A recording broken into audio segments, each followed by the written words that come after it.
Hello and welcome. I'm Sarah Schweppe, and today I'm going to share with you 3 tips on how to go about manifesting the relationship you really want so that you don't end up in a relationship where it's not working out, you're stuck in conflict, and you are ending up divorced again.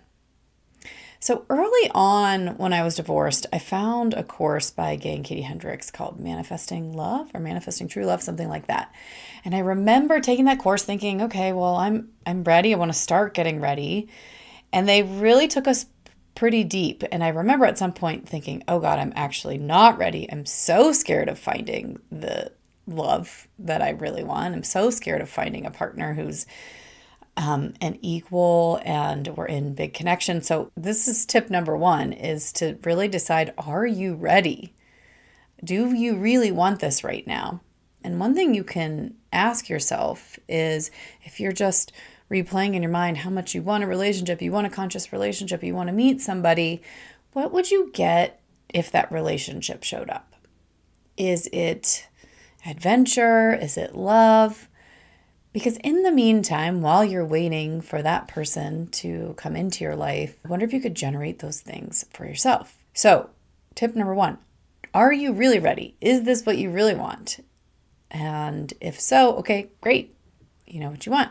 If not, in the meantime, either way, how can you generate those feelings for yourself? My second tip is to notice what your energetic state is. Are you spending a lot of time in negative energetic states where you're just kind of contracted? Maybe you're in conflict with yourself or others. Maybe you're feeling judgmental or critical of yourself or someone else. Maybe you're feeling a sense of lack.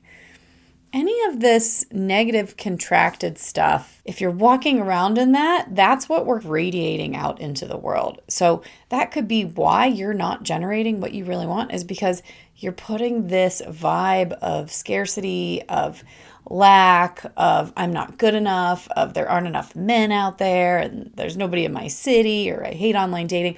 Whatever the negative stream is, if you're walking around in that, your first step is to notice it. Right? We don't have to make it wrong. It's not bad. It's just indicative of the state that you're in, which is a reactive brain state. Now, if this is you, if you're walking around in this, it's okay. Me too, especially after divorce, because I'm like baffled and scared and having all these feelings that were very uncomfortable.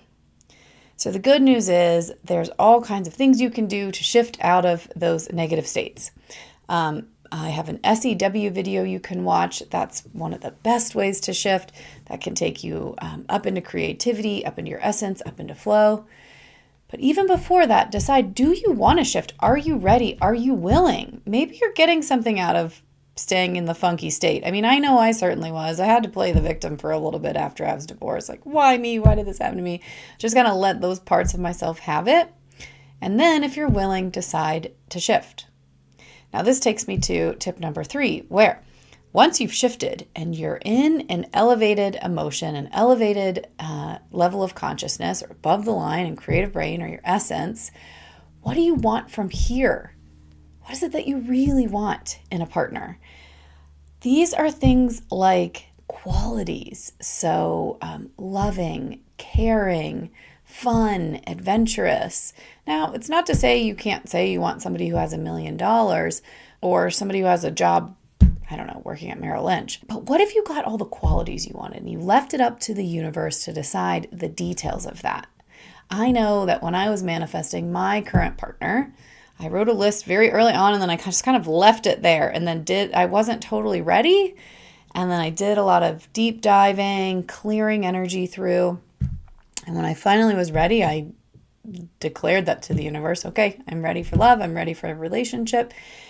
And the weekend that I was declaring that to a friend at a workshop, turns out my now partner was at the workshop and we ended up getting together a couple months later.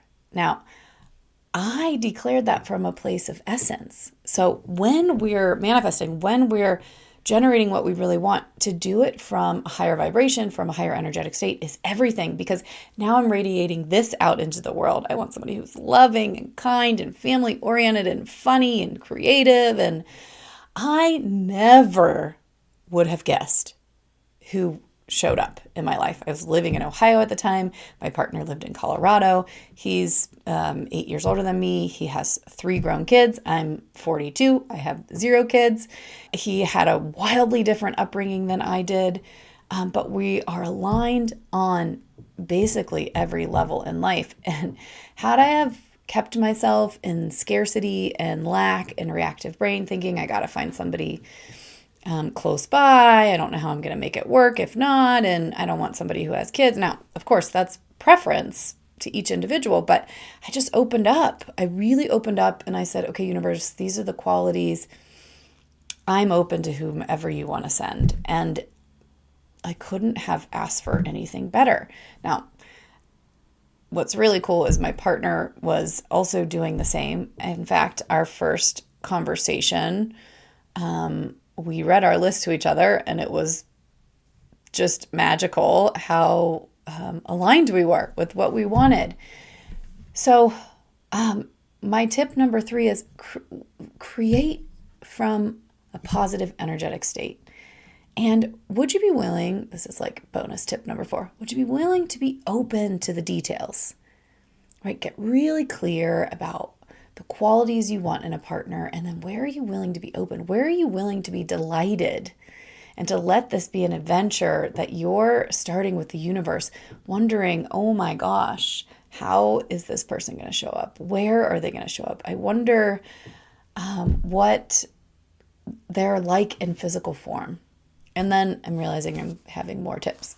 Tip number 5, when you can feel that person and you can feel their energy and the qualities of what you want to generate, begin to generate those before the person has even shown up.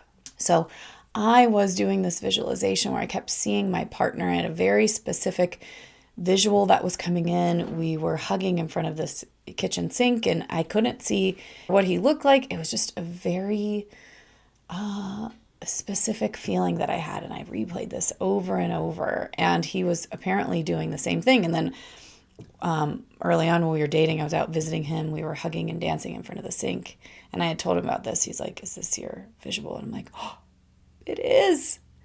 So we are powerful creators. We are always creating. We create from our state.